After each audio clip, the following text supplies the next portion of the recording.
I have the privilege of being the assistant principal and registrar at Woodsworth College. And on behalf of the entire Woodsworth community, I'd like to welcome you and let you know that we are delighted that you have made the decision to join us. Please know that all of us at the college are here to support, sustain, and encourage you as a student at the University of Toronto. I'd also like to welcome you to our first webinar for new incoming students. I hope that the information we are sharing with you today will be helpful as you begin your transition to university studies. You will be receiving lots of information right now. As a new student, there is definitely a lot to learn about courses, about services, and about the resources that are available to you. Before we start with all the nuts and bolts presentations that we'll be running through the next month, we wanted to give you an opportunity to hear from some upper year students about the advice that they wish they had had as they were starting out in their university studies, as well as providing you with some strategies for maintaining a healthy life balance. So during the next 90 minutes, and I'll just go to our agenda slide here.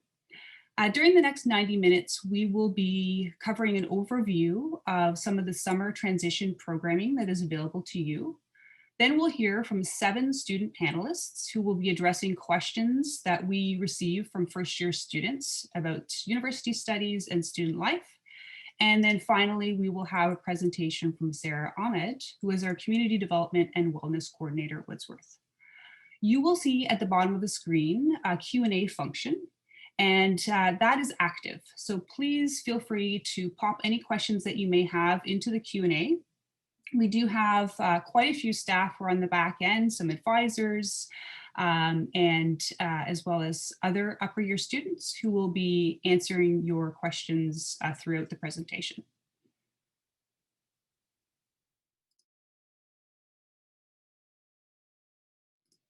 So the first important resource that I would like to highlight for you is the Welcome to Woodsworth course site.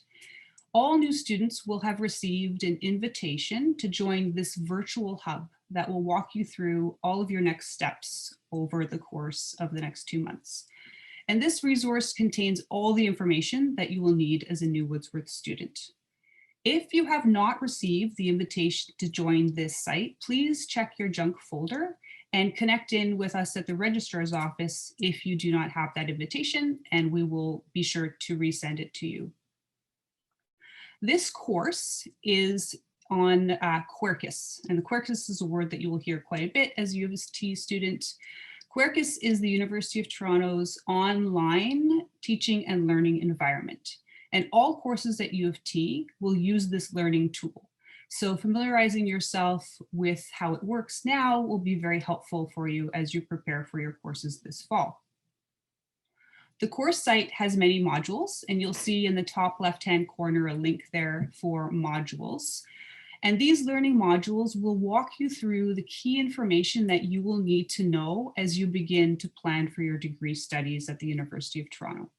So some of the modules include an overview of degree requirements, information about planning your first year and choosing your courses, the many tools that you will be utilizing as you plan and register for courses, including the academic calendar, the course timetable, Acorn, which is the student information system, and Degree Explorer.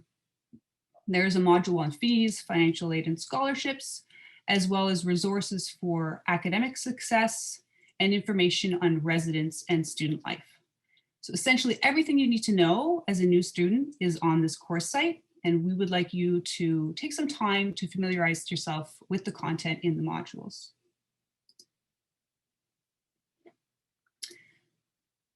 So we will be running throughout, we'll start next week actually on Wednesday, and throughout the month of July, a series of live virtual information sessions. And this chart here I've just taken from the Welcome to Woodsworth site. So it is on the landing page, and you'll be able to see all these dates when you log into that Welcome to Woodsworth course site.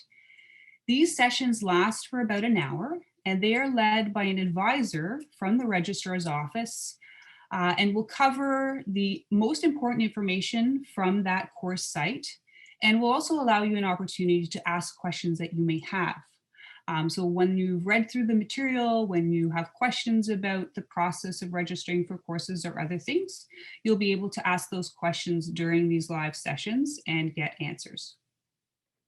You can actually choose to attend any of these sessions, but the examples that are used will be from these particular admission categories when the advisor is covering the content.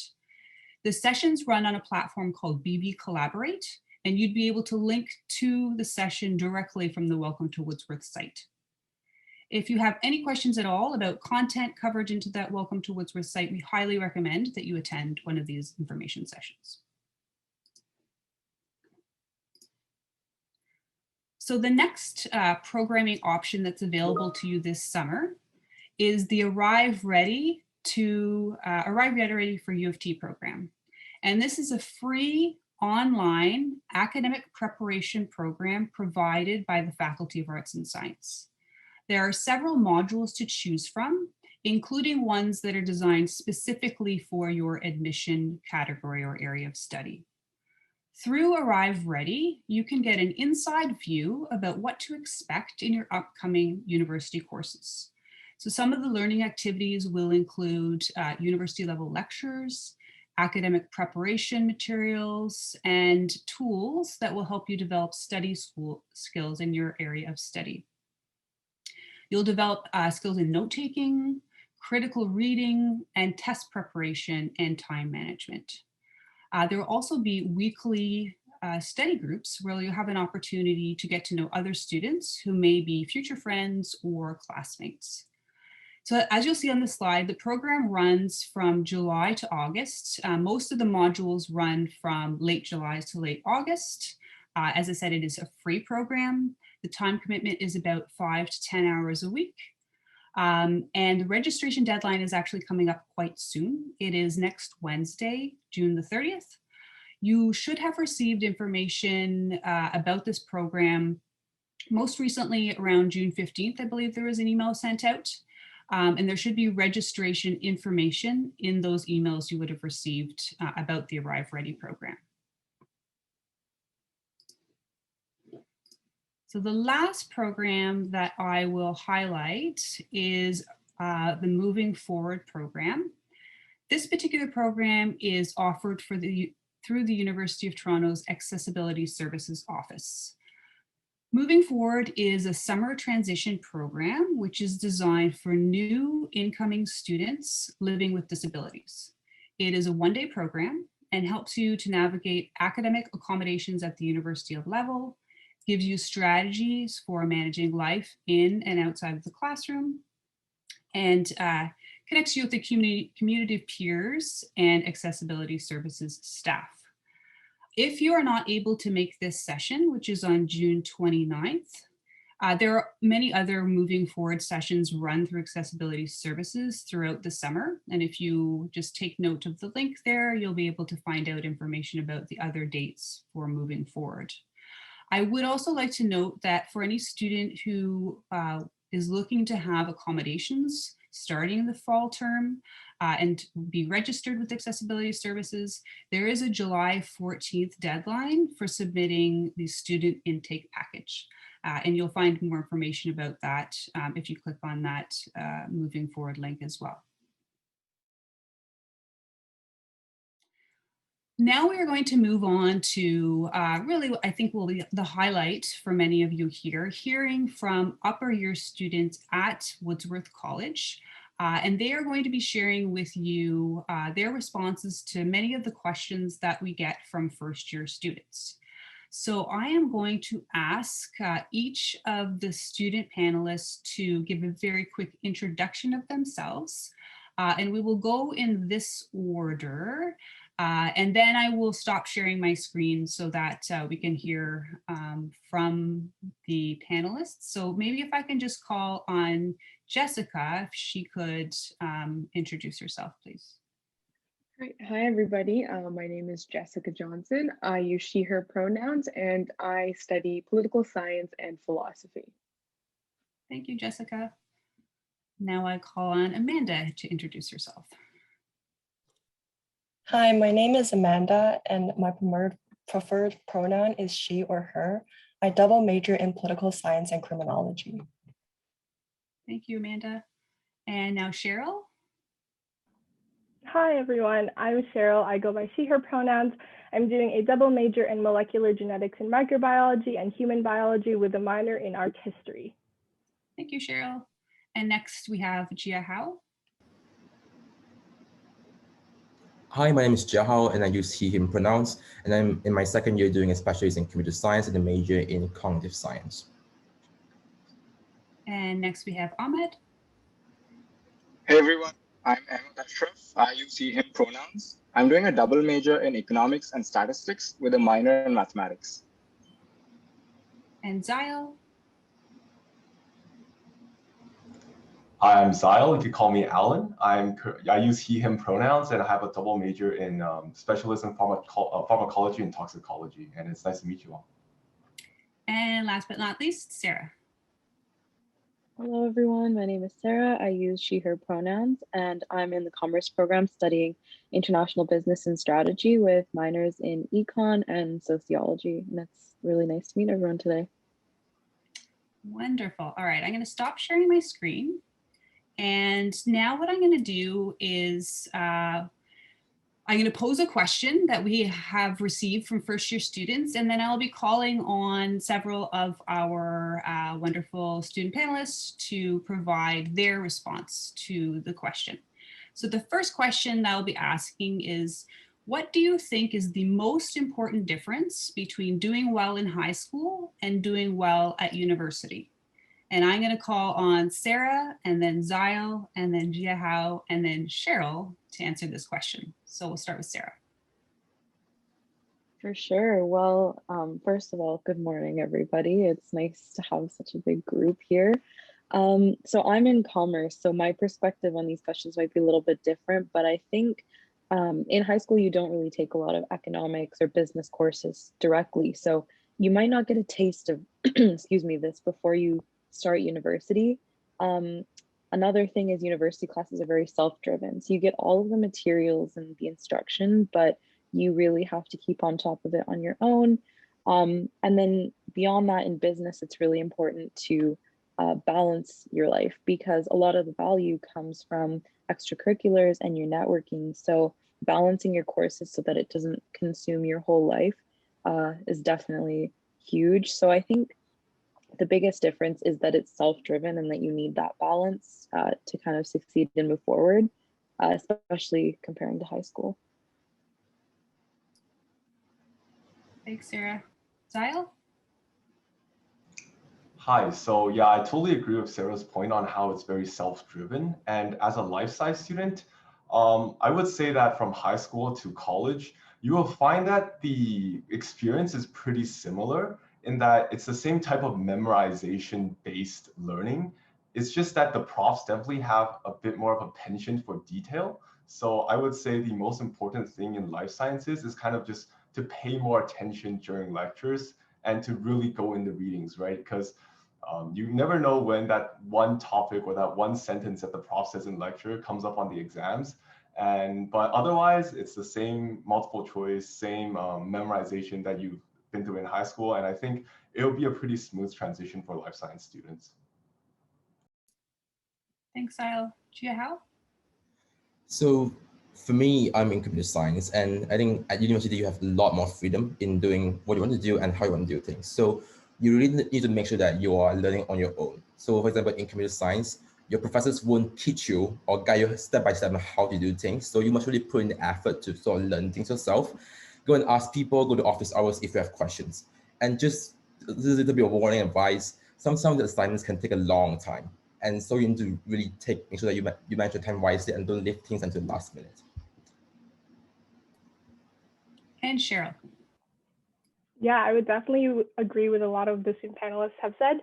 The biggest, I guess, difference in my opinion is your goals. When you're in high school, your main goal is to ensure that you're doing well so that you can get into new university. But once you're in a university, like my other peers have said, there's a lot more professional development. I would also add, because you go to a large school like U of T, you're surrounded by very diverse people from all around the world. So you have the opportunity to not only gain friendships and network with people from all around the world, but also meet people from different disciplines and different programs and see that interest and professional development really inspire you.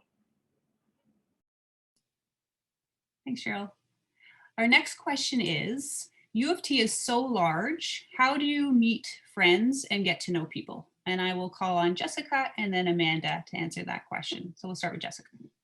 All right. So there's like U of T is really big. So I find the three places where I usually meet more people are clubs, classes and tutorials, and then the college community. So Woodsworth itself. So in clubs, there are like so many clubs U of T has, and I know we're going to talk about it later, but there's like anime, there's baking, like anything that you actually interests you, go for that. And then classes and tutorials, this is where you'll meet people who are in the same program as you and who have the same study interests as you, right? So talk to the person who's next to you in tutorial, like you never know when you're gonna need them. And then finally, the college community. So Woodsworth, we host a lot of like events. So whether it be orientation in your first year or like game nights, you can meet actual people in the community from different programs. So those three are the main ones, I'd say. And Amanda? I totally agree with Jessica here. I think the main way to make friends is to join clubs and to make friends in your classes. So since everything was online last year, I got to know a lot of people through social media platforms, because a lot of my courses, they usually have these Discord and Facebook group chats that people make. So I usually use these group chats to talk to people and to like make some friends. You can like ask questions and form study groups with them. And similarly, I think with in-person classes, there will also be group chats that's made. So you can join these group chats and try to make friends there. For tutorials, I think it's also a great opportunity to make friends because it's like a small discussion class led by your TA. So I think it's easier to make friends in these kind of small class environments. Thanks, Amanda. Okay, the next question is, what strategies do you suggest in choosing first-year courses to keep options open? And I will call on Ahmed, and then Amanda, and then Cheryl. So we'll start with Ahmed.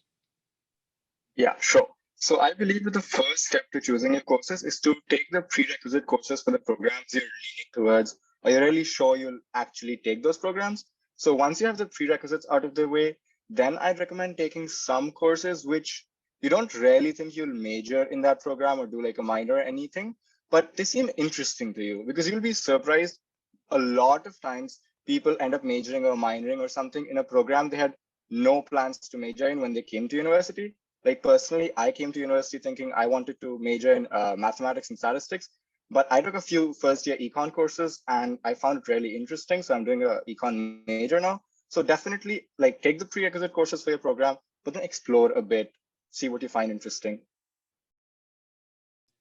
Thanks, Ahmed. Amanda? Another way to keep your options open in the next few years is to complete your breadth requirements in first or second year, because then you'll be able to do more interesting courses in like the senior years.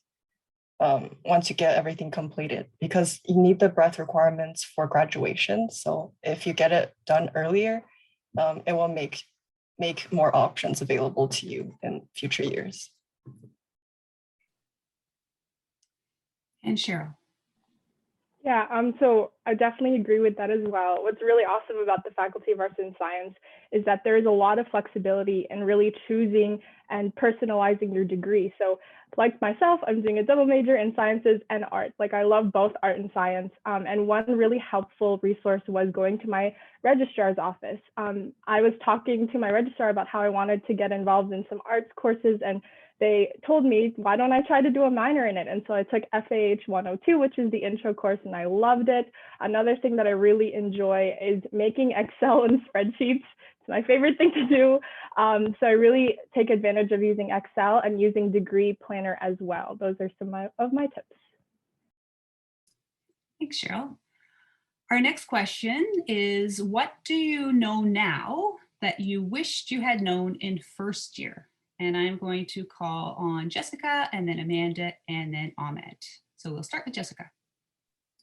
Okay, I think the one thing I wish I knew is that what works for others might not work for you. And this can go for like academics, like involvement in anything. So I know that, you know, different people learn in different ways or like complete assignments in different ways. And I know like when I met friends in first year, I tried to kind of like model what they did, but I found out that it was stressing me out more and it just wasn't working for me. So I'd say like take the first couple months or like 2 months to see what works for you and then just stick to that. And then, you know, don't try to model yourself off of what others do. Amanda. One opportunity I wish I knew in first year was like the research opportunity program. Like this is like a research course that you can take in second or third year, and you basically have to help a professor to do their research. And I think it's a great opportunity to gain some university research experience early on. I think it's especially valuable if you are interested in research or wants to pursue a grad school or like PhD in the future. But you do have to apply for this course on CLNX in the first year, or you can apply in the second year. So if you're interested, you should definitely check it out. And Ahmed. So I'll continue with CLNX where Martha left it off. It's a really great tool to like manage job searches on campus, off campus, volunteer positions. Initially, like I know a lot of students who find it really confusing or hard to like manage CLNX because it has a lot of things in it. So definitely do that because it allows you to register for events, workshops, career exploration programs. It's a great resource. And if you like know how to handle it well, like within the first few months, it's a really good tool for you throughout like 4 years. Thanks, Ahmed. Our next question is, do you suggest that I get involved with extracurricular activities right away in my first year or wait until I am in my program? And I will ask Jia Hao, Zyle, and then Cheryl to answer. So Jia Hao? Absolutely. I think you should try and get into extracurricular activities as early as you can, because I think it's a great way to kind of like meet up with your students, just kind of get more information about your program and stuff. Also, I don't think you should only view extracurricular activities as something you do for part of a program, but it should be something that you should do for fun. It should be something that you can do to just take a break from the academics. So feel free to join clubs or do activities that they are not directly related to part of your programs, but that you enjoy as well. I think it's a great way as well to meet people from different part of programs, different part of the university, and just a great way to make friends overall. Zyle? Yeah, so I totally agree with you, Jahal, but I also think that, usually like when we're trying to compete for certain programs, for example, in life sciences are competitive, a lot of us will get like really nervous. Should we dedicate a lot of time to, doing our best that we absolutely could so we can guarantee ourselves into the program we want? But I would just like to say that, especially when school first begins, it's still really relaxed, right? Especially for the first month or so, you don't really have that much going on academically, I would say. So especially during club fairs, I would just advise you to just try to, find everything that you like and give it a go, right? Like when you start school, you have the time to explore and find what you like. And these initial joining a club is kind of really low commitment. So as the school year begins to wind up and you find, hey, I can't maintain this level of commitment, you could always just like pull back, right? And just get as many clubs as you can and figure out what works for you personally. And once you get involved in these clubs in upper years, you'll find that you'll love it more and more. And you'll find that it's like an awesome way to relieve stress in terms of exams and just meeting new people and having fun. So definitely join a lot of clubs, I would say. And Cheryl? Yeah, so for me, going into first year, as someone who's really heavily involved in my high school, I knew that my priority was my academics and to transition well into my academics. So for me, extracurriculars was kind of in the backhand of my mind, and I didn't really want to dive in right away because I wanted to make sure that I was doing well academically. Like Aziel said, life science courses, there are some courses that are pretty competitive, so I wanted to make sure that my academics was really well. And so I really didn't join that many extracurriculars. And it's totally okay not to dive right in right away because you do have opportunities in your second year and third year to join. I would recommend if you are still thinking about joining extracurriculars, because there is the benefit of being part of communities as well. But you might be, considering the fact that you might have a very demanding course load, maybe join a club that has general members list. So you could just be a general member instead of an executive member, because executive member positions are quite a lot of work, speaking from experience. So yeah, just kind of reflect on your priorities and your situation. All right, now we're going to ask the question, what is the #1 mistake that students make in their first year? And I will ask Sile and then Sarah to address that one, starting with Sile. So I think the #1 mistake that people, at least I see like along the lifestyle lines, is that we tend to go into the school and overestimate its difficulty. Like we're always under so much pressure, and it's like, oh wait, no, if I don't know this thing in chemistry 136, like chances are if you don't know something, the person in front of you, the person behind you, the person to your right, the person to your left doesn't know it either. But the good thing is like the professors are all really well and you have good TAs. So you will end up learning it. And I think it's just like you got to go into the university with the same level of confidence you have in high school, because you have no idea how that extra bit of confidence will help you on a test. So for example, if you always done well with what you did in high school, like your study methods work, and you walk into a test, like don't be afraid. Just because it's like a university level course doesn't mean that you can't get really insane scores on the test, right? Like I know for a fact that you can excel and even do better than your high school marks. And I think you should definitely keep that in mind and just have that extra bit of confidence as you go into your first year. And Sarah?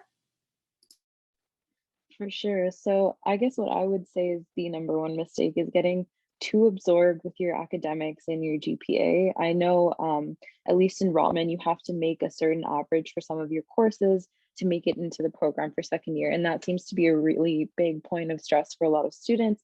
Will I make it into the program next year? Will I be kicked out of the program? Like, I think that's a question a lot of people ask themselves, but ultimately you're going to do, if you put in the same amount of effort, you can still allocate your time to do other things that'll actually help you do better in your courses. So find time to do the things that you're actually passionate about, whether it's personal projects or hobbies or extracurriculars, or even just exploring Toronto. I did a lot of that in first year, and that was like the highlight of my experience, honestly.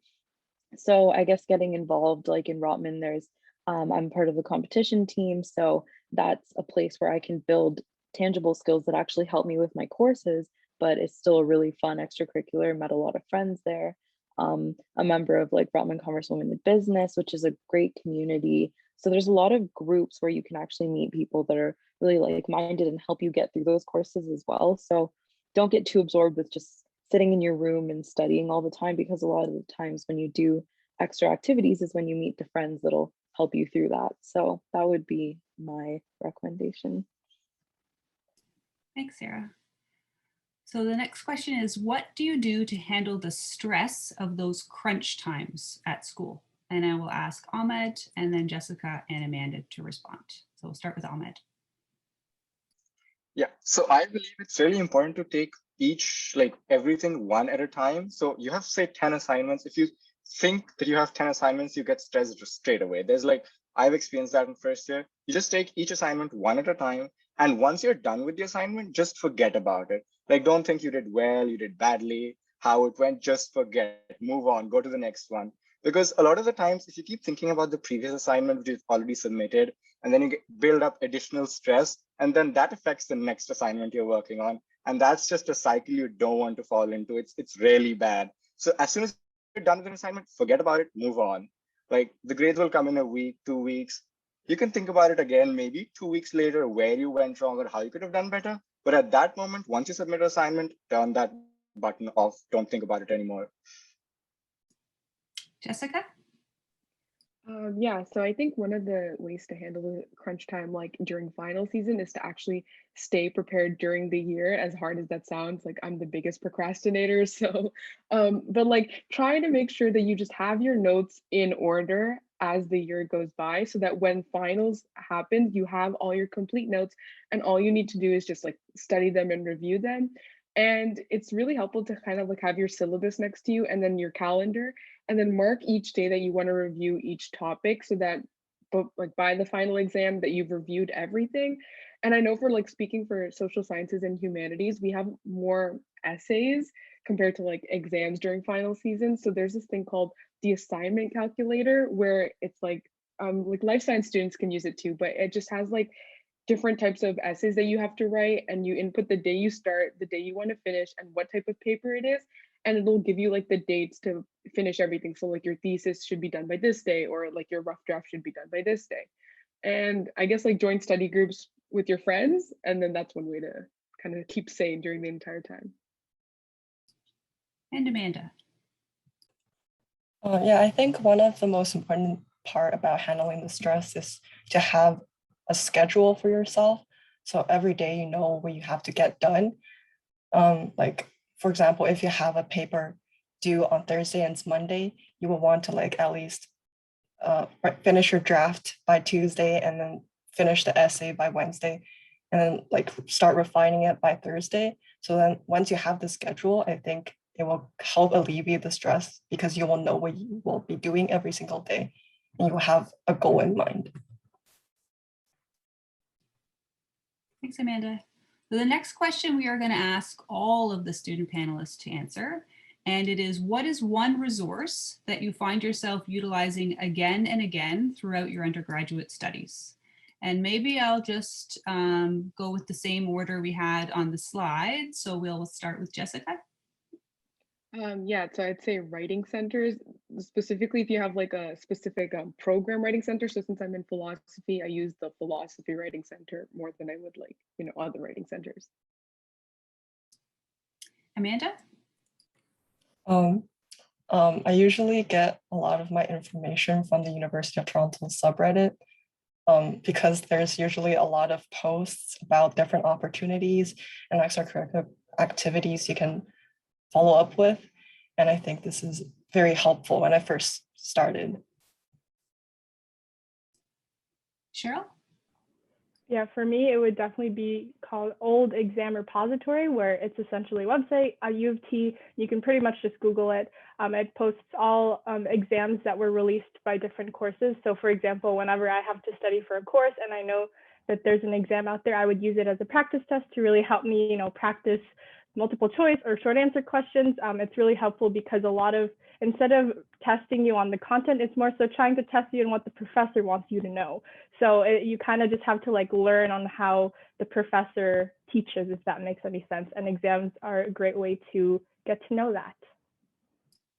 Gia, how? So for me, it's definitely the U of T libraries, their online services. Like they offer so much stuff, digital books, research papers, and even free films and stuff, I believe. And I think you have no idea how many times I want to look at a research paper, but I'm blocked. I have to pay for something, but I get to log in through my Witol ID, just kind of like, assess the paper. It's for free. So I think this is something that I would recommend all of you to check out if you're interested in doing researches. Ahmed? For me, it's Piazza. So Piazza is basically a discussion board. And I found for the mathematical and computer science courses, it's really important because a lot of times the professors will point out little errors per se, hints or stuff like that, which is really important to completing assignments and stuff. And it's like really nice when you're stuck in the middle of an assignment and you have a doubt. So you check on Piazza, your professor's already answered someone question. So it's pretty nice. Zyle?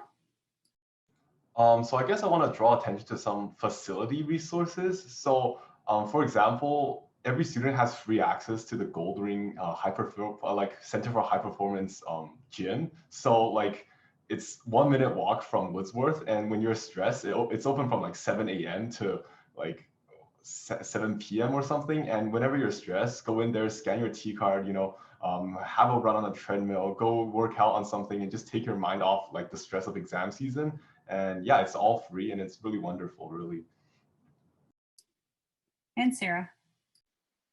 For sure. I guess I'll list two, but one is Rotman specific. It's the RC portal. So if you're a Rotman student, make use of that. It's like the CLNX portal where they post job postings, but there's also opportunities to find like academic and career advising appointments. So if you want interview prep or if you want resume cover letter help, just things like that, super helpful. And then a general resource is the degree planner. I think I've been finding myself using that a lot on Acorn. It's a really great way to just lay out your courses for all 4 years and find out if you have any conflicts, if you fulfill your requirements, and you can list all your programs and it just like checks it off for you. So that's been really helpful as well. All right, we have some other questions here. This might be more of a free-for-all with our student panelists, but I'm going to throw out the question, and then if any of you have thoughts that you want to share, perhaps we can have a little bit of a conversation. So the first is, tell me about the clubs and student organizations I can join. I can go first. Yes, please. So if you're interested in student governance, we have the Woodsworth College Students Association, which is a great community. And if you think your student governance is your thing, you should definitely join it. Some wonderful people in that. And so the Woodsworth College Students Association basically hosts events such as game nights, study sessions. When it's in person, we host a couple of galas and stuff like that. So I would definitely recommend that. And then other than that, there's also a lot of national student organizations like Indian, Chinese, or Russian. You should definitely look into that as well, because a lot of the times you'll find if you're coming from, say, a different country or a different province, there's a lot of times when you feel like, okay, do I have any people who are like me here? Because it's very easy to have the imposter syndrome in a big university. So definitely like join those clubs and organizations to like have some people who make you feel at home. Any other student panelists who would like to chat about clubs or student organizations? I can give like a commerce perspective maybe. So I guess there's different levels of organizations. So a lot of my peers here mentioned the U of T level clubs. There's thousands of them. So there's just every kind of interest you could find. But the two groups of clubs that I really joined in first year was one, the Heart House kind of music and arts, like those kind of communities. There's a lot of different, if you play an instrument or if you sing or do anything like that, there's a lot of different groups in a Heart House that do that. That was like a highlight of my first year. And then within Rotman, there's a lot of different student associations for different interests. And so there's some that are more career focused and some that are just interest groups, like there's a fashion group, there's a sports group. I'm in the women in business group. So if you're a part of Rotman, definitely leverage those. They're a great way to meet people and to get some experience under your belt. Something you can put on your resume when you apply to a job is that you were an intern on the club or something like that. So it's a great way to, I guess, meet people and get some experience. Sorry, Sarah, could I just jump in quickly? I think another thing that you guys can use is it's like a ULife directory where you can like search up any club on any campus at like any interest. So like put it in the chat if you want. You can like search up anything. And then also True Blue Sleuths was actually a good club that I joined. True crime, if you love true crime. It's great. Thanks, Jessica. Anyone else? Yeah, I just wanted to, oh, sorry. Yeah. I just wanted to quickly add, ULife is a great website. There's also Clinex that you can go, and I can type it on the chat as well, where you can look for information on extracurriculars. There's like 1,000 out there, some really cool ones like beekeeping club, like origami club. There's so many. The ones that I'm involved in is Best Buddies. If you don't know what Best Buddies is, it's essentially just a club about friendships where you get to build friendships with people with disabilities, and it's a really awesome club. Another one is called Trek for Teens, where we raise awareness for homeless youth. And there's literally any club that you can join. I would really recommend to be intentional about what clubs you join. Like we mentioned, there's thousands out there. So sometimes, like for me, I wanted to join every single thing, but I knew I didn't have a lot of time. So kind of make a list for yourself and then see what kind of clubs you want to participate in and see yourself doing long-term as well. Yeah. I was going to go with talking about some of the more tech-related, some CS-related clubs. There are a lot of tech-related clubs at U of T. I think the biggest one that work with the Department of Computer Science would be the CSSU, which is the Computer Science Student Union. But there are also a lot of other clubs. If you're interested in AI, there are U of T AI, there are UT Maze that obviously work with AI clubs, AI machine learning. And there are a lot, I think there's one club called Student Developer Club that works with Google and stuff. Those are very exciting. So if you're interested, do check them out on U Life. They're all on U Life. Thanks for all of those great suggestions for clubs and student organizations. Let's move now to academic and personal supports. Are any of you able to share information about your recommendations for academic and personal supports within the university? I saw one question asking about math help. Woodsworth College offered a math help center. I don't know what that's called, but math help center from Woodsworth College helped me a lot in math 137. If you're interested, if you're thinking about getting some math help, definitely do check out that center. Anyone else?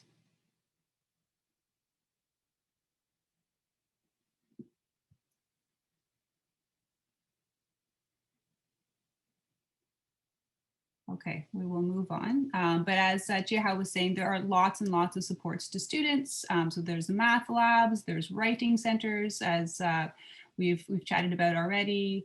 Lots of support through your faculty members in terms of office hours and tutorials. So there's certainly lots and lots that you can access in terms of supports for students. How about this question? I have heard that U of T is harder than other universities. Is this true? Anyone want to tackle that? I guess I can hop in a little. I think the clear answer to that is no, it's not harder. Because if you look at comparably ranked universities, like sometimes I would see questions from my friends, like it would be at least a similar difficulty, if not harder. For example, like in the States, a lot of their more basic like math and like chemistry would be more difficult than us. So I would say not to worry about the difficulty. Like I think the difficulty there is there for a reason. And I think you just work the best that you can without like worrying about, oh, is my school harder than others? Just do the best you can in this environment. It's a great environment. It teaches you a lot of things.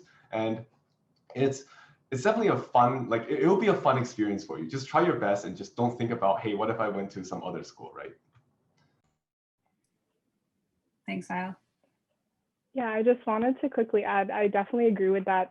You know, I mean, I have no experience being in other universities. I've only gone to U of T, so I can't speak on other universities. But I feel like when we ask this question, it always stems to, I'm having a really hard time at U of T right now. I wish I, thinking about other universities and such. And so during that moment, like Zhao mentioned, like you really just have to, own your own journey and really, just do your best, because there's a lot of resources here at U of T and there are a lot of benefits. Sometimes I do, when I get a bad grade, I'm always like, oh, I wish I had thought about going to another university. And then my friend reminds me, you wouldn't have met me if you didn't go to another university. I'm like, that's so true. And so I've built a lot of great friendships. I've had so many great opportunities at U of T that I probably wouldn't have gone had I gone anywhere else. And that's my answer.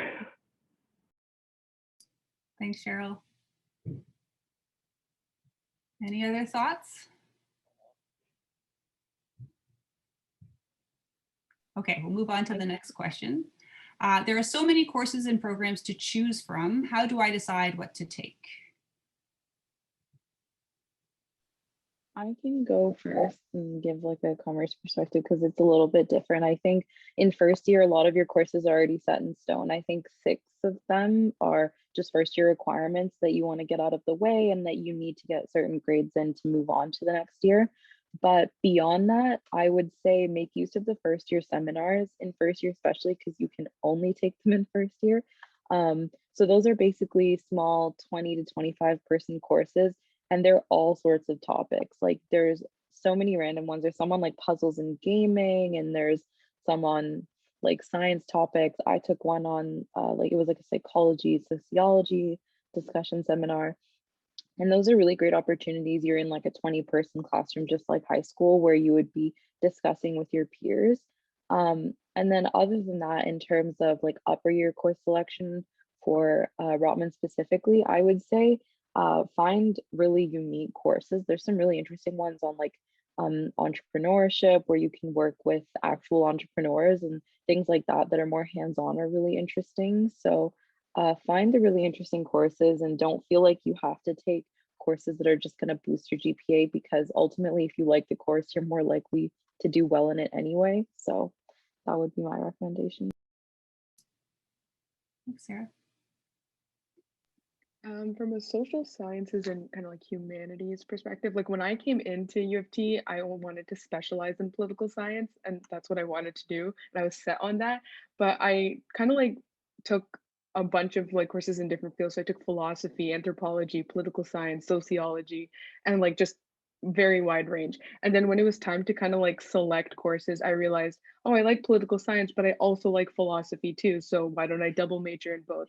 And then I realized, okay, anthropology is not for me. Sociology is also not for me. So that's how I kind of like narrowed down what I wanted to do. Thanks, Jessica. Yeah, so I guess a similar experience, because initially, you know, I was really into like astronomy. I applied as physical astronomy and physical sciences, and you know, I was the kid who always grabbed like a telescope outside and stuff like that. But it's just like the wonders of U of T is when you apply to arts of sciences, it doesn't limit you to like your particular stream, right? So when I got into like, you know, like I began wondering, do I really want to do high level math? And then I started learning biology, like Bio 120 and then Bio 130. And I was like, yeah, this is really interesting. And, you know, I enjoy the process of learning these things. And if I was to continue doing this for 4 more years, I wouldn't get tired of it. And I would love to know more. And that's kind of what really solidified me into like the path I'm currently taking, which is pharmacology and toxicology. And yeah, so like just do what you love. And that's part of why I think the post program is so awesome, because you could use your first year to kind of figure out what you like and then do something that you like, right? Because when you do something you like it's that ideology of if you work a job that you like, you never work a day in your life. Same thing kind of applies here to programs. And it's just like one more thing about bird courses, it's also the same thing, right? Like always take a bird course that you genuinely electives that you're genuinely interested in, and not because it's like a bird course. Because in the end, a lot of friends and I like found out that it's always the bird course that kind of threatens our GPA, because we just don't like learning it, because we took it because everybody told us like, you know, you should take it because it will help your GPA. But in the end, like you might as well take a harder course that you genuinely love than to take a bird course which you have no interest, because it'll just be that much easier learning it. I just wanted to add and clarify, bird courses, for those of you who don't know, those are like what we consider like easy courses. And I definitely agree. I would consider some of my bird courses, or what I would call easier courses, the courses that I really, really enjoy. Like I said, I'm in molecular genetics, so MGY 200 is something I would consider as a bird course, because I found it very interesting and very, to me, simple, because it's easy to learn, because it aligned with my strengths.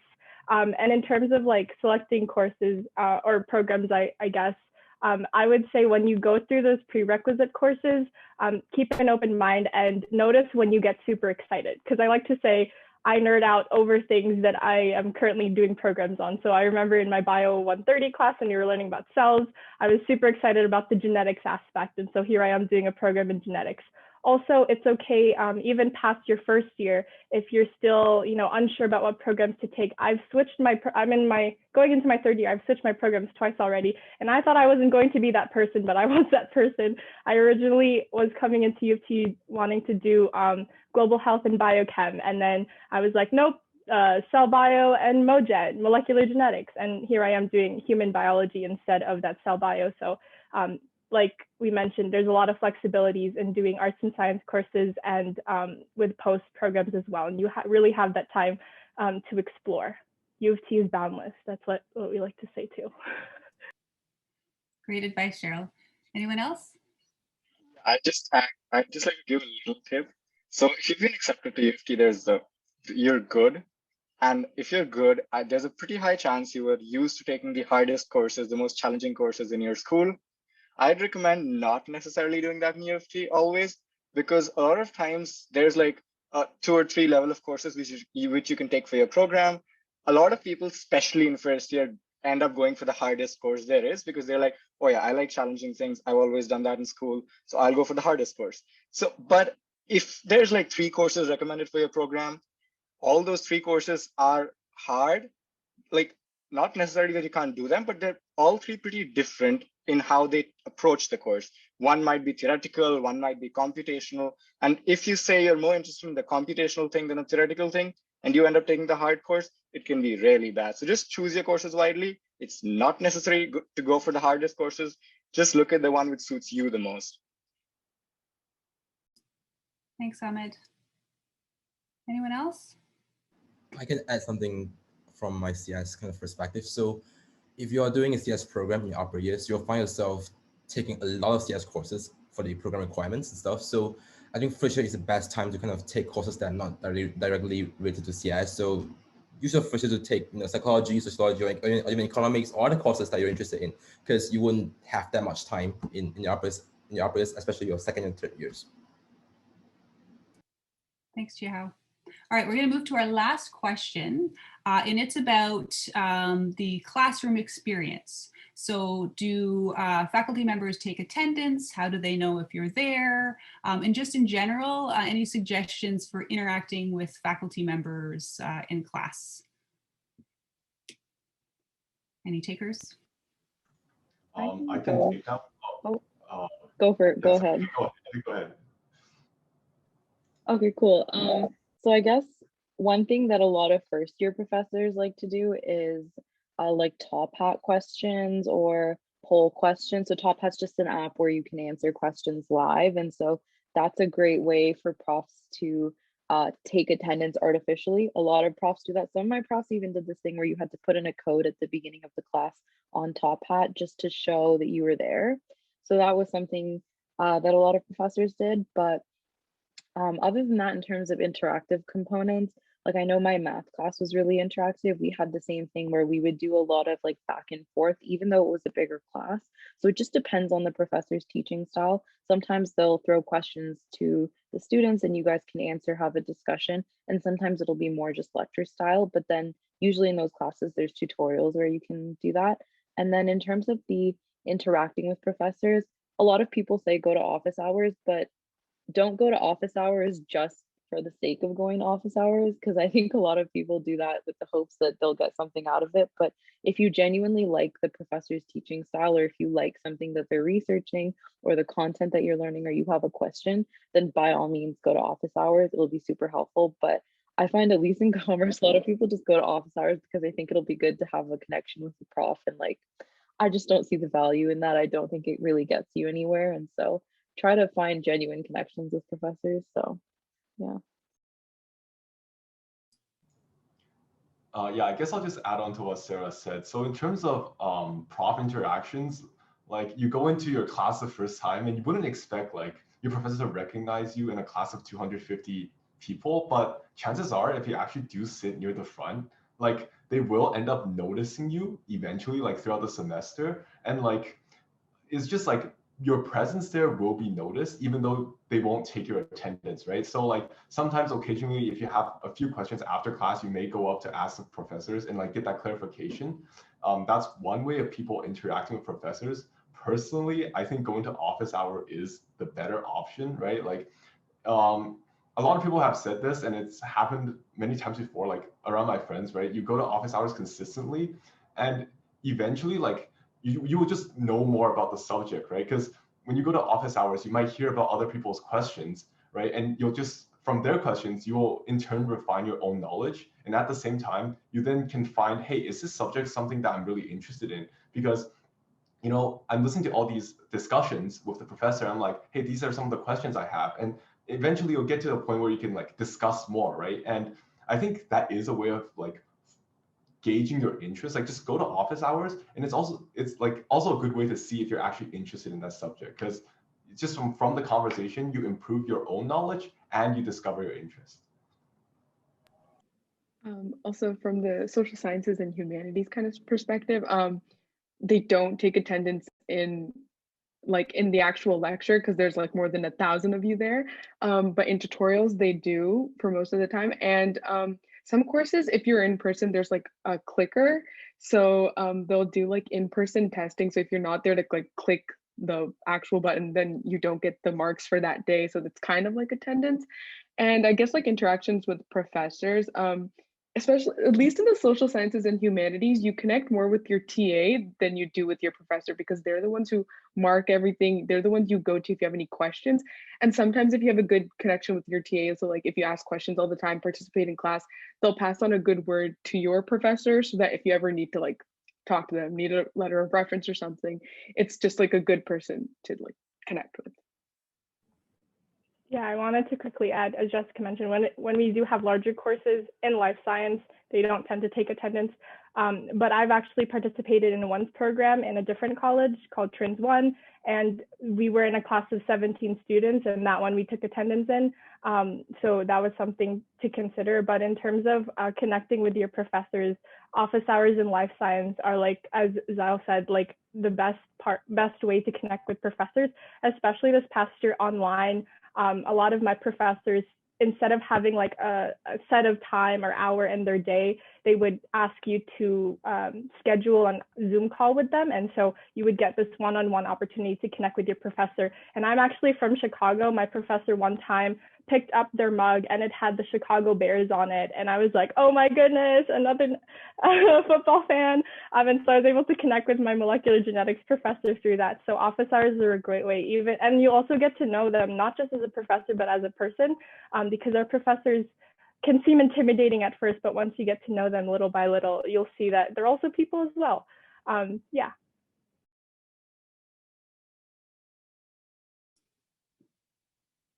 Anyone else? All right, well, I think that's a wrap on the student panelist portion. Thank you so much to all of our student panelists. You guys have fantastic information to share and really good advice about how to proceed with planning for and starting your studies. So really appreciate everything that you've been able to share with the attendees today. So thank you. We are now going to turn things over to Sarah Ahmed, who is our Community Development and Wellness Coordinator at Woodsworth, and she's going to share with us a presentation on maintaining healthy life balance. So Sarah, the floor is now yours. Thanks, Sarah. Hi, everybody. Thank you so much for joining. And we all look forward to seeing each other in person, I'm sure of that. So I'm going to go over a couple of things in terms of wellness services that are available. A little bit about me, and I am the Community Development and Wellness Coordinator. I'm very quickly also going to share my screen. I have a little PowerPoint so everyone can take a look at that. So I am the Community Development and Wellness Coordinator at Woodsworth College. I know that's a mouthful, so I'll tell you what that is. In short, if there's any wellness related initiatives that you're hoping to start or join, just connect with me. If you're looking to understand or put in wellness supports for yourself, connect with me. That's really just in short what it is.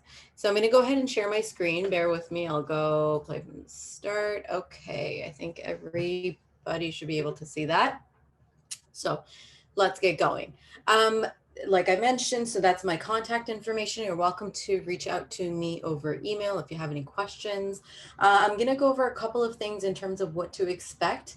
I also did my undergrad at University of Toronto, and I did my grad school there as well. And now I'm back here working, so life comes full circle. I can speak a little bit to the student experience for myself as well, but I think mine will be quite dated, 15 years to be exact, or a little bit more than 15 years. So happy to share some thoughts over there.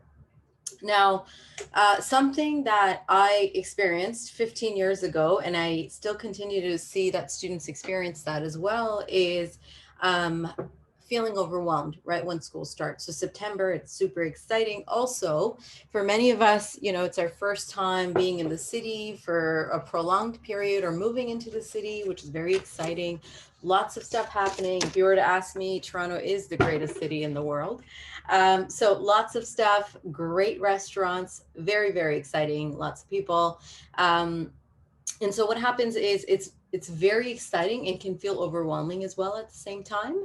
And this is very normal. I just want you to know it's very normal, because it can feel like, you know, you're kind of just all over the place. And at the same time, you're trying to juggle a lot of balls and they're all in the air and you're scared about something falling.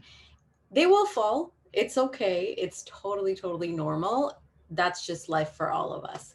So I want to tell you a little bit about what's to come. Okay. It is very, very normal and expected for all students, actually, most students, I don't want to say all, but majority of students, when I say majority, I mean like a very, very big chunk of students to experience like an adjustment period, and that very much looks like adjustment anxiety, adjustment depression. And you know, many students, the way they describe that feeling is it's not permanent, it's temporary, and like I said, it's just an adjustment period. So that can be feeling very stressed out, sweaty palms, tightness in the chest, feeling uneasy in the stomach, sleep issues or irregular sleep, feeling like everything, if we don't get the grade we're expecting, just like, oh my God, everything is over. So having like catastrophic thoughts, like, this is it, I'm never going to get into grad school, I'm never going to get a good job, I'm never going to be happy. So jumping to conclusions like that, it's very, very, very normal. It is an adjustment. It happens to all of us. I could personally vouch for it. This happened to me 15 years ago, actually 16 years ago. And students still continue to report that they experience the same thing as well.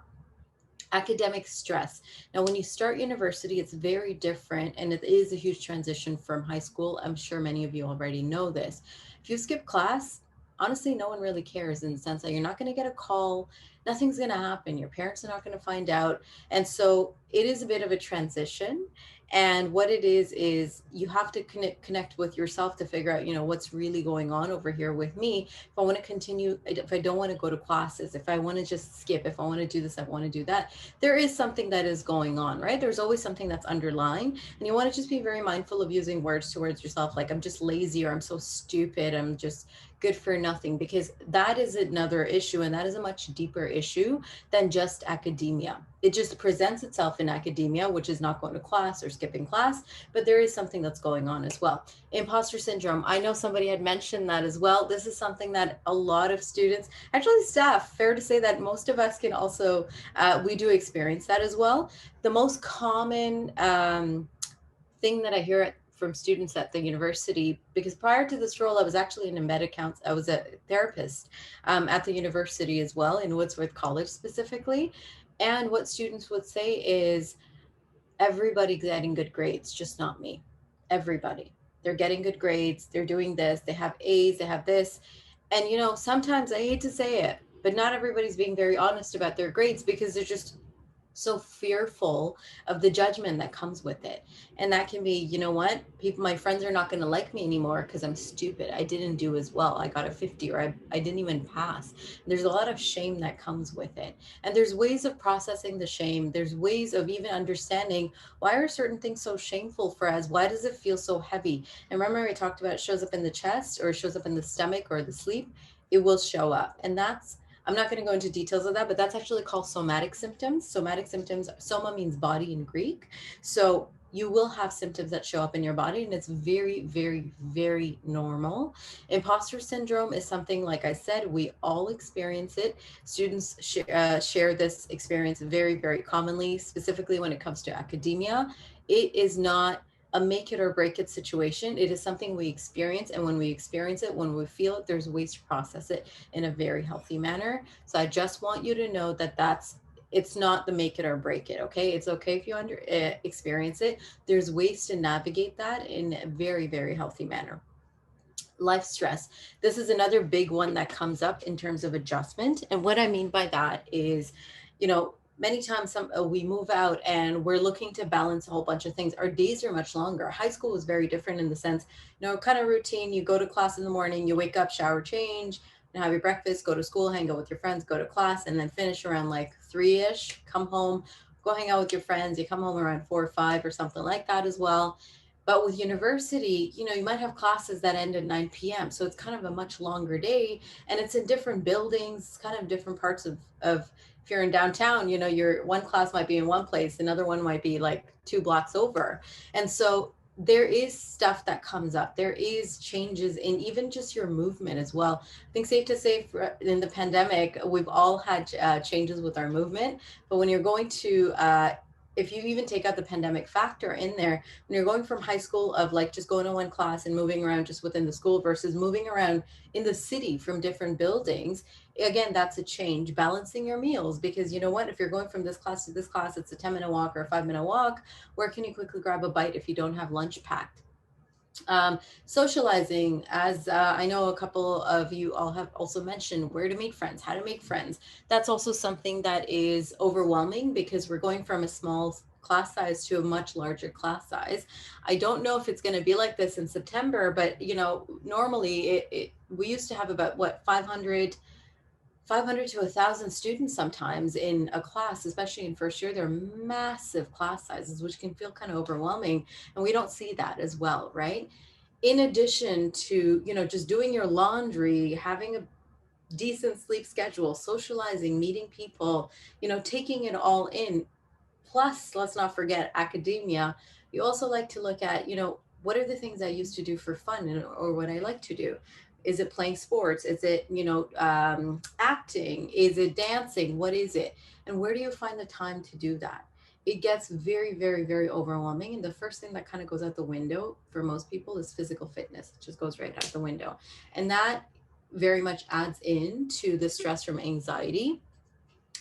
Exacerbating the stress that we get and exacerbating our anxiety as well, because physical fitness is one of the best, most natural ways, I'm sure most of you know this, to manage our stress. Because what we have is we have a built-in system within our body that has the feel-good hormones, and the feel-good hormones just start to get pushed throughout our entire bodies when we start moving. Okay, and that's why after a run, it's called a runner's high, because you kind of feel a sense of euphoria or like high, because your serotonin and dopamine has pumped through your entire body. So I want you to be mindful of that. It is an adjustment period. You're not going to get it perfect right off the get-go. Most people don't. And it is a balancing act. That's really what it is. Also, in terms of like your school commitments, it is a balancing act because, you know, you will get, you will have courses, and each course they'll give you a list of readings, and I'll be like 15 readings, 10 readings, and it can feel very, very, very overwhelming. So it is a balancing act, because sometimes, you know what, when you have a little bit of a much more difficult course, you're more likely to invest more time there, which means that you have to take away time from something else, which might come a little bit easier for you. I know for me, organic chemistry actually was the one, shockingly, it came so easy to me. I'm still shocked 16 years later. I don't know why it came so easy to me, but I used to put very little energy into that course when I was taking that. But calculus, math, barely passing, like 50, 51. And I actually even have my transcripts. And I share that very often with students as well, because I just want them to see, hey, this is what, you know, a lot of people get in their first year. And it's okay, because you can still go to grad school. And like I said, I did go to grad school. I did, you know, as the years went by, I started doing much better because I started fine tuning as well the courses that I chose and I like. And I do remember somebody mentioning about bird courses. You know, we often take it because it's easy. Not necessarily, because it's not so simple or black and white. You might actually end up doing better in certain courses that you find interesting. And what's funny is that I actually did better in organic chemistry than I did in bird course that I was taking that semester. I remember very clearly, because everybody was shocked, all of my friends, including me. Like I said, even now, it just doesn't make sense for me. So you want to be mindful of that, because a lot of this is a balancing act, and it's okay. Balance changes from time to time. Sometimes, you know what, you fall sick, you don't feel so good, or you're very stressed out because of something that's happening, or, you know, you left your wallet somewhere and you're stressed from that. That means the balance for that day is going to be shifted. Okay, and that is life, and it happens to all of us, and it's absolutely okay. The goal is to not have it perfect. The goal is to just be resilient. And sometimes the balance goes like this, and then the next day or the next day after that, we try to get back to that. Okay, so it's always a dance that we're doing. Okay, so what to expect. This is something that I'm sure many of you have already heard of. I just want to reiterate that, because I personally remember my first kick in the butt I got 15 years ago or 16 years ago in October. What I mean by that is, you know, September school starts, super, super exciting first year. you know, very enthusiastic, come full with life goals. And then October rolls around, end of October rolls around, and it's midterm season. And it feels so overwhelming because it just feels like all the professors are getting together and they're like, let's pick 2 days to put all the assignments and the tests. I'm joking, that doesn't happen, but, or I hope it doesn't happen, but you will notice that there is a week or so where everything kind of is due around that time. And it's very, very, like it's what happens in all universities to my knowledge. And so that's where you will experience the first, you know, increased heightened anxiety related to academia because of all of those deadlines that you're trying to manage. It is okay. That's fine. Everybody experiences it. So the way it goes is September school starts, October, you've got midterm season, high stress period. Then we've got December, and then we've got an awesome 2-week break, almost 2 weeks. And then, you know, the same pattern kind of repeats in the winter, spring term, where you've got school starts in January, and then a couple weeks in, you've got midterm season, and then exams in April, which is a high stress period again. And so these are the two, I guess, the framework that you want to keep in mind, that this is what it kind of looks like, just because you want to be able to be mindful of any kind of commitment. So for example, if you're planning on taking a vacation, or if you have to attend a family wedding, end of October might be a little bit tricky, just because, you know, you obviously have a bunch of deadlines coming up as well. Now, something that I always recommend, and I think Sarah also mentioned, I think there's 3 Sarahs here actually. So Sarah Witol mentioned about accessibility, and getting connected with them and the deadline for that. Now, the deadline I understand is coming up, and also at the same time, things do happen. Sometimes we understand, like, you know, we're like, no, I think I'm okay, I don't really need it. And then as school starts, and as life comes at us, sometimes unexpected things happen. Or, you know, priorities shift or what have you. We can apply for getting connected with an accessibility advisor even in September and October as well. I always recommend do it as soon as possible. So if you could do it now, that's even better. If you are unable to and things kind of change, do it in September. Why? Because it's a little bit of a stepped approach. There is paperwork that is required to be completed. You need to book an appointment. So you want to be able to make sure that you kind of do those things in the beginning. So when it's crunch time, let's say midterm season or exam season, you're not so rushed. And it feels like, okay, you know what, I have my supports in place. So right now when I'm dealing with the stress is just from the academia or the midterm stress. And it's not, oh, I have to get this in place and I have to do this and I have to book that appointment and I have to run over for this and I have to, like, it's just, it adds to it. So kind of get that out of the way. Supports are in place. You always want to think of it like that. Whenever you have a stressful time coming up, you want to just go ahead and pre-plan what that's going to look like for you. For example, you know what, do I have my meals prepared for that time? Or do I just go ahead and purchase a bunch of frozen meals, keep it in there, or cook a bunch of meals and just freeze them? Because I know that's going to be busy season. Like I said, it's always a balancing act, right? So you want to take care of your meals. You want to take care of, let's say, a schedule just to move your body. So I start the day by my coffee. And then while I'm drinking my coffee, I'm going to just get a couple of things in order, pack my snacks in my backpack because I'm going to spend a couple of hours at the library or just outside as well. So these are things, when I say supports, that's what I mean. You know, your basic food, nutrition, just movement. You want to go ahead and plan those into your schedule and have them stuck in there. And your academia will be in there, but these are the things that will help you balance. Moving your body will very much help you retain and restore information and balance your academic stress and just overall stress.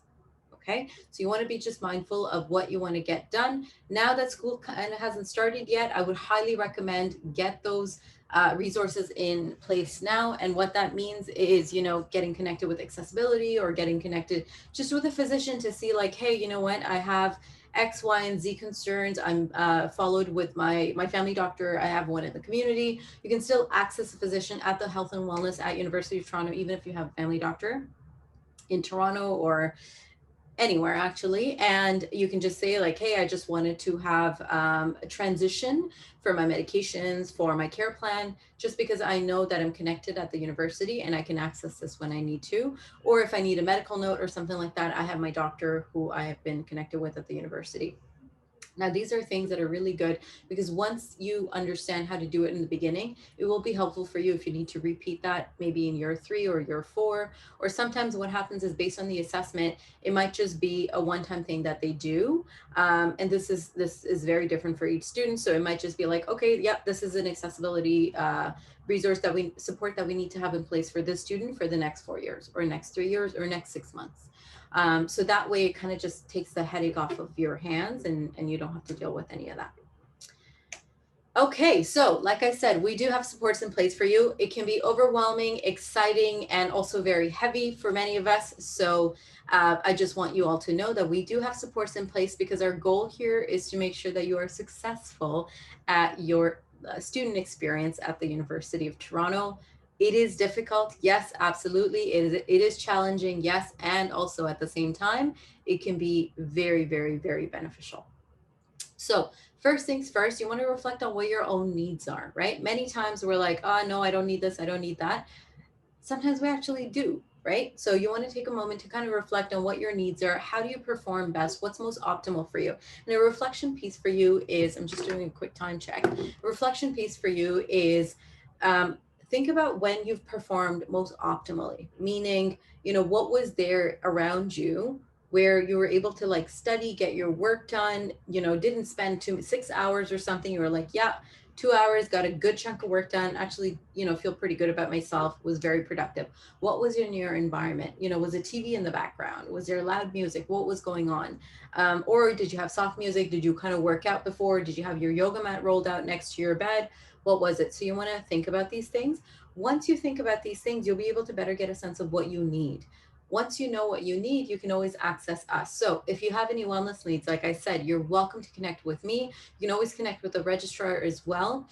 Sometimes it's not so clear and simple as like, well, this is what I need. No, sometimes it shows up in other ways. So for example, you know, if I just can't make it to class, I'm like exhausted all the time, or like I have a sharp stomach pain every morning and I have such low energy, I can't get out of my bed to even go shower, let alone make it to class.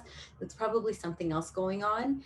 And it's showing up, it's manifesting in your body and obviously impacting your academics. So again, we'll step in to figure out what's going on over there to help support you. Main thing I want you to think about is the supports are there in place. It doesn't happen overnight. And that's the tough part for many of us because we want instant results. We live in a world of instant everything. And that's where it becomes difficult. Something I want you all to think about is that your body, it takes time to adjust to things. Let's say you're working out. You're not going to, you know, get super strong in a week just because you've worked out 3 times a week. It's required repetitive, ongoing workouts in place for you to be able to start seeing results. And usually it takes, let's say what most people say, about 2 months or so, or a month and a half to 2 months, you start noticing changes in your body in terms of your strength, in terms of your posture, muscle. Your brain is a muscle and it takes time. So I would highly, highly, highly recommend, before you're so quick to beat yourself up, which I think safe to say everybody, student or not, we're very quick to beat ourselves up. Just be mindful of the language you use towards yourself and just be very, very kind with yourself, because that is something that is going to help you be more resilient. It's not that you get a free pass. It's just self-compassion is a very key component in resilience. And that's what we need when you're a student at the University of Toronto. It's something you're going to be over here for 4 years, 5 years, 7 years, who knows, for grad school. We have to learn to be resilient, and that's a skill that comes with time. We're not born with it. It's a skill that we build with repetitive practice. Okay, so resources. We've got the Health and Wellness Center at the University of Toronto. Now, the awesome thing about that is there is a specific therapist who is assigned to be at Woodsworth College from the Health and Wellness Center. She's absolutely lovely. Her name is Chantel, and you can connect with her. There's multiple ways. We can do a referral for you to Health and Wellness. You can either contact Health and Wellness directly yourself, or we can do that. Anyhow, if you're interested, just connect with me and I'm happy to help you navigate in the most seamless manner. There's private benefits. So what that means is insurance. As a student, I believe it's $1,500 of insurance that you can access for private psychotherapy work. Each hour you're reimbursed $100. There's a lot of private psychotherapists in the community if you want to see somebody ongoing. If you don't want to use, if you opt out of your insurance, you actually have to show proof that you have insurance elsewhere. So either with your parents, so you can access insurance over there. It's completely private. Since you are over the age, I'm assuming most of you will be over the age of 18, you are legally an adult, so nobody will find out. In terms of, you know, your parents or family members or anybody, that would be just between you and the therapist. Same with the Health and Wellness Center. Nobody can have access to your records. Most importantly, your professors or your other staff, nobody can have access to those records. How do I know this? Because I used to, 2 years ago, I was Chantel, and now Chantel is Chantel. So this is how I know that. And if anybody asks, you don't have to disclose any information. Anybody asks us, we don't disclose any information without your consent either. So I just want you to know it's it's very, very confidential. It's extremely important for us to maintain that confidentiality, and that continues to be #1 priority always. Accessibility at University of Toronto, I think Sarah Witol mentioned, I also mentioned as well. There's something called My SSP. If you're looking to get connected right now, if you are currently not in Toronto, you can always access My SSP. Sorry, I should have, I thought I put the number there and I didn't. But if you do a very quick Google search on My SSP, or if somebody can just drop it in the chat box, or I can do it after as well. There's a number, and there's also an online chat. You can access them 24/7 globally anytime. University of Toronto has partnered with them, and that's a wonderful service that's also out there. Physical fitness. I know somebody also mentioned that the Golden Center is right a couple of steps away. It's a stone's throw away, and it is awesome. Yes, it is. You're also welcome to check out the fitness classes at Heart House. I believe there's some online classes that are still happening as well. And Heart House also, I think they started again. I could be wrong, don't quote me, but outdoor fitness classes. So if you're over here in the city, you're welcome to go join. And they're doing it in the courtyard outside Heart House. And that is the website that you can go ahead and access. I can go ahead and drop that as well in the box, in the chat box. And I think that is it. Oh, before I wrap up, please, please, please reach out. I know it can feel overwhelming. It's a massive space. It's a massive location. It can feel like we are a nobody. Many people do say that. It just feels like I'm a number over here. Please connect with somebody. Please do speak up. Please connect with any of us for any of your concerns or whatever support you're looking for. We are here to help you. I promise you. Sometimes it might not feel like it, but I promise you, we are here to help you. We might not have the answers. I can speak for myself. I might not have the answers to any wellness related questions right off the bat, but what I can promise you is I will help you find it. This I know. Even if it's something like financial help, housing supports, I don't have the answer to that, but I can help you find resources who can support you with those concerns that you're having. Please ask us. We are here for you. Like I said, I will go ahead and drop my email again is in the next slide. Feel free to reach out to me. If not me, you're welcome to reach out to anyone over here as well. And if we are not the right people, we will find the right people to help you with that. And like I said earlier, be mindful of the language you use for yourself, towards yourself. Be kind to yourself. If you're going to be mean to yourself, it's really just going to send you in a loop, and eventually over time that loop starts to go down and spiral, and unfortunately your health will get impacted, and we don't want that for you. So like I said, support is here. We're here to help you. I feel like this is an ad now for something. But that is my email. You're welcome to contact me, and please let me know if you have any questions. And I think we are good for time.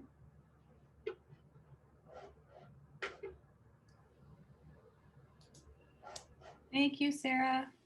That was a really helpful overview of what to expect when transitioning to university studies. And it really is important to know that experiencing anxiety when you're having these new experiences and new stresses is totally normal. There are lots of supports in place to support you.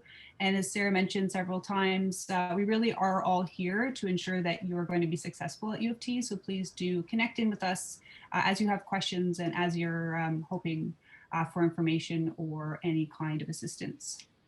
So that concludes the formal part of this webinar. We are going to continue taking questions in the Q&A, so feel free to stick around and ask anything that you may not have answered yet. I did want to say a big thank you to all of our student panelists, the students and advisors who are on the back end answering all of the questions coming through on the Q&A, and to Sarah Ahmed, of course, for her terrific presentation. And a huge thank you to everyone for attending this webinar. We hope that you've come away with some helpful information that will assist you as you're beginning to plan for the coming year. And we are really looking forward to welcoming you to the Woodsworth campus when we begin classes this fall. So thanks again. Reach out as you have any questions. Hopefully we'll see you at some of the info sessions in the coming weeks. And otherwise, we look forward to welcoming you to Woodsworth in September. So take care, everyone.